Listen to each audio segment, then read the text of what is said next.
നമസ്കാരം. ഇന്നുള്ളത് വളരെ അഭിമാനിക്കാവുന്ന, വ്യക്തിപരമായി തന്നെ എനിക്കേറെ സന്തോഷം നൽകുന്ന ഒരു സ്ഥലത്താണ്.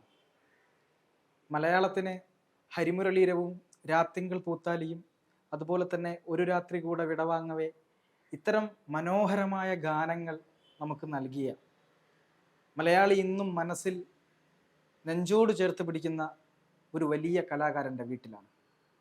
അതെ, ഗിരീഷ് പുത്തഞ്ചേരി എന്ന ആ വലിയ പ്രതിഭയുടെ വീട്ടിൽ. ഒരിക്കലും ഗിരീഷ് പുത്തഞ്ചേരിയെ മറന്നുകൊണ്ടൊരു സംഗീത ലോകം മലയാളിക്കില്ല. അദ്ദേഹം കാഴ്ചവെച്ചതും അദ്ദേഹം എഴുതിയതും അദ്ദേഹം തിരക്കഥ എഴുതിയതുമായ ചിത്രങ്ങൾ പോലും മലയാളിക്ക് അത്രയേറെ ഇഷ്ടമാണ്. അദ്ദേഹത്തിൻ്റെ കോഴിക്കോട്ടെ വീട്ടിലാണ് ഇപ്പോൾ ഉള്ളത്. ഈ കാണുന്നതൊക്കെ അദ്ദേഹത്തിന് കിട്ടിയിട്ടുള്ള അംഗീകാരങ്ങളാണ്. ഈ വീടിൻ്റെ ഓരോ കല്ലുകളും ഈ വീടിൻ്റെ നിർമ്മിതിക്ക് ഉപയോഗിക്കുന്ന സമയത്ത് അത് അദ്ദേഹം എഴുതിയ പാട്ട്, ഓരോ പാട്ട് എഴുതി കിട്ടിയ പൈസ കൊണ്ടാണ് അദ്ദേഹം ഈ വീടിന് ആവശ്യമുള്ള ഓരോ കല്ലുകളും വാങ്ങിയത് എന്നാണ് അദ്ദേഹത്തിൻ്റെ മകൻ തന്നെ നമ്മളോട് പറഞ്ഞത്. അത്രയേറെ സംഗീതത്തെ ഉപാസിച്ചിരുന്ന ഒരാളായിരുന്നു അദ്ദേഹം. എങ്ങനെയാണ് ഇത്ര മനോഹരമായി ഒരാൾക്ക് പാട്ട് എഴുതാൻ കഴിയുക എന്നത് മലയാളി പലപ്പോഴും ചിന്തിച്ചത് ഗിരീഷ് പുത്തഞ്ചേരിയെ നോക്കിയാണ്. ഇന്ന് അദ്ദേഹത്തിൻ്റെ ഓർമ്മദിനമാണ്. ആ ഓർമ്മദിനത്തിൽ നമ്മൾ ഗിരീഷേട്ടനെയും അദ്ദേഹം 10-20 വർഷമായി ജീവിച്ച് ഇവിടെയുള്ള ഓരോ പുൽക്കൊടിയോടും ഈ വീടിൻ്റെ പരിസരത്തുള്ള ഓരോ കാര്യങ്ങളോടും ഈ വീടിനോടും ഒക്കെ അദ്ദേഹം പുലർത്തിയിട്ടുള്ള ആത്മബന്ധവും ആ കാഴ്ചകളുമെല്ലാം തൊട്ടറിഞ്ഞ ഈ വീട്ടിലെ കാര്യങ്ങൾ കാണാൻ വേണ്ടി, കാഴ്ചകൾ കാണാൻ വേണ്ടിയാണ് നമ്മൾ ഇന്നിവിടെ എത്തിയത്. നമുക്ക് കൂടുതൽ വിശേഷങ്ങൾ കണ്ടത്.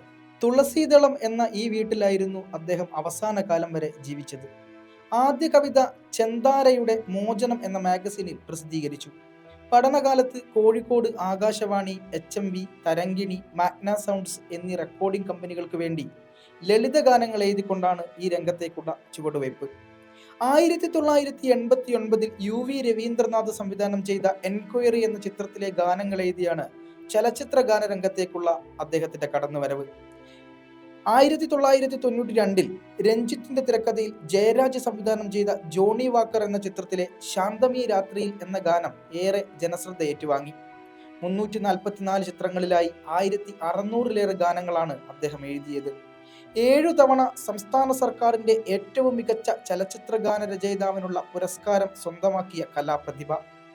മേലേപ്പറമ്പിൽ ആൺവീട്, ഇക്കരയാണെന്റെ മാനസം, പല്ലാവൂർ ദേവനാരായണൻ, വടക്കുംനാഥൻ, അടിവാരം, ഓരോ വിളിയും കാതോർത്ത്, കേരള ഹൗസ് ഉടൻ വിൽപ്പനയ്ക്ക് എന്നീ ചിത്രങ്ങൾക്ക് കഥയും, പല്ലാവൂർ ദേവനാരായണൻ, കിന്നരിപ്പുഴയോരം, ബ്രഹ്മരക്ഷസ് എന്നീ ചിത്രങ്ങൾക്ക് തിരക്കഥയും അദ്ദേഹം രചിച്ചിട്ടുണ്ട്. അവസാന കാലത്ത് സ്വന്തം തിരക്കഥയിൽ രാമൻ പോലീസ് എന്ന പേരിൽ മലയാളത്തിന്റെ സ്വന്തം മോഹൻലാലിനെ നായകനാക്കി ഒരു ചിത്രം സംവിധാനം ചെയ്യാനുള്ള ഒരുക്കത്തിലായിരുന്നു അദ്ദേഹം. ഒരിക്കലും മറക്കാത്ത അതിമനോഹരമായ ഗാനങ്ങൾ മലയാളിക്ക് സമ്മാനിച്ച ഗിരീഷ് പുത്തഞ്ചേരി 2010 ഫെബ്രുവരി മാസം 10-ാം തീയതി മസ്തിഷ്കാഘാതത്തെ തുടർന്ന് നമ്മോട് വിട പറയുകയായിരുന്നു.